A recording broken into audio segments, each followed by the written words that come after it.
तो हेलो दोस्तों, स्वागत है आपका एक नए वीडियो में। कैसे हैं आप सभी? आशा करता हूं मस्त होंगे। तो भाई आज हम लोग पढ़ने वाले हैं लैंगिक जनन। क्या है भैया लैंगिक जनन? आइए समझते हैं फटाफट से बिना टाइम वेस्ट किए हुए लैंगिक जनन। सुनो भाई, प्रजनन की वह क्रिया, भैया प्रजनन की वह क्रिया जिसमें विशेष जनन कोशिकाएं अर्थात या दो युग्मक के मिलने से बनी रचना, युग्म जनन द्वारा नए जीव की उत्पत्ति होती। क्या है भैया? प्रजनन की वह क्रिया जिसमें विशेष जनन बहुकोशिकाएं अर्थात दो युग्मकों के मिलने, यानी कि भैया नर जनन और मादा जनन। क्या भैया? नर जनन तंत्र और मादा, नर और मादा के जब मिलने से क्या हुआ भाई?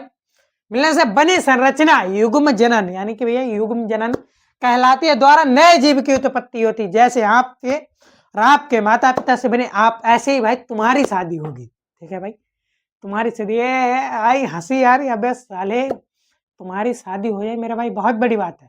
वैसे तो होगी नहीं यार, क्योंकि तुम्हारे कर्म नहीं ठीक है। ठीक है क्या भाई? क्योंकि तो भाई क्या भाई युग्मनन द्वारा नए जीव की उत्पत्ति होती। क्या होता है भैया? युग्मनन द्वारा नए जीव की उत्पत्ति होगी। कह रहा भाई यार तुम टीचर हो या रोस्टर? अबे यार भाई रोस्टर वोस्टर नहीं हूं, बता रहा हूं आपकी रियलिटी आपको। क्या भैया नई उत्पत्ति होती युग्मकों के संयोग को संयुग्मन या निषेचन कहते हैं। भैया जो बनता है उसे निषेचन कहते हैं या संयुग्मन कहते हैं। क्या कहते हैं भैया? संयुग्मकों के संयोग के संयुग्मन, क्या भाई? संयुग्मन, संयुग्मन या निषेचन कहते हैं। क्या कहते हैं भैया? या निषेचन कहते हैं।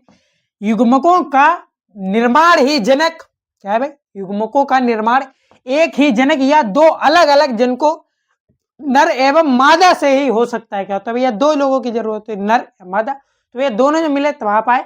और जब ठीक है भाई, क्या समझे आप? प्रजनन की वह क्रिया जिसमें विशेष जनन कोशिकाएं अर्थात दो युग्मकों के मिलने से बनी रचना, रचना रचना रचना, अरे यार युग्म जनन द्वारा नए जीव की उत्पत्ति होती। क्या होता है भैया? नए जीव की उत्पत्ति होती है। युग्मकों के संयोग को संयुग्मन या निषेचन कहते हैं। युग्मकों का निर्माण एक ही जनक या दो अलग अलग जनकों नर एवं मादा से हो सकता है। ठीक है भाई, इसके आपको नर जननतर, मादा जननतर और बस सब आ जाएंगे भैया, सबकी लिंक डिस्क्रिप्शन में मिल जाएगी। तो आगे पुष्पीय पादों में लैंगिक जनन तंत्र। अरे भाई भाई पुष्पीय पादपों में लैंगिक जनन तंत्र क्या है भैया? एक वो सॉरी भाई, पुष्प एक रूपांतरित प्रोहर है। क्या है भैया? प्ररोह। पुष्प एक रूपांतरित प्ररोह है, मतलब कि भैया बदलाव है। ये समान एक जगह नहीं होता। जैसे जड़ अलग है, पत्ती अलग है, फूल अलग है, तना अलग है। जड़ अलग है, इसकी पत्ती अलग है, तना अलग है, सब कुछ अलग है। क्या है भैया?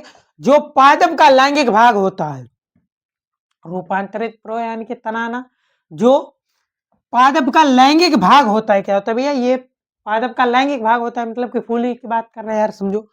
एक पूर्ण पुष्प वह दलपुंज पुर्गम एवं जायांग उपस्थित होता है। क्या होता है भैया? जायांग उपस्थित होता है। ठीक है भैया, तो समझो यार, इसे समझो फटाफट से। आगे आपका इसके वैसा 4-5 वो थे, तो एक आपका निपट चुका है, आगे है, बढ़ेंगे आगे यार।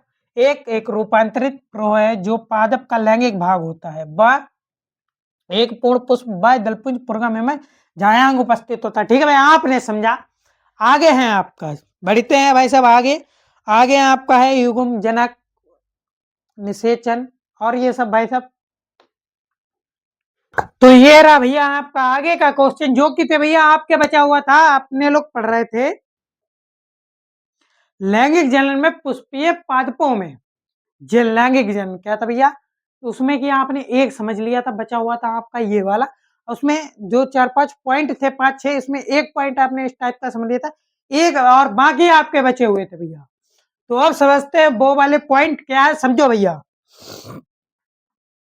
पुष्प में युग्म जनक क्या है भैया? ये जो पौधे होते हैं इसमें युग्म जनक द्वारा पराग कोष में नर युग्मक, ये जो भैया पराग कोष होता है, पराग कण और पराग कोष में फर्क है। तो भैया पराग कोष में नर युग्मक यानी कि पराग कण तथा अंडाशय में मादा युग्मक, जो अंडाशय होता है इसमें मादा युग्मक यानी कि बीजांड का निर्माण होता है। किसका निर्माण होता है भैया? बीजांड का निर्माण होता है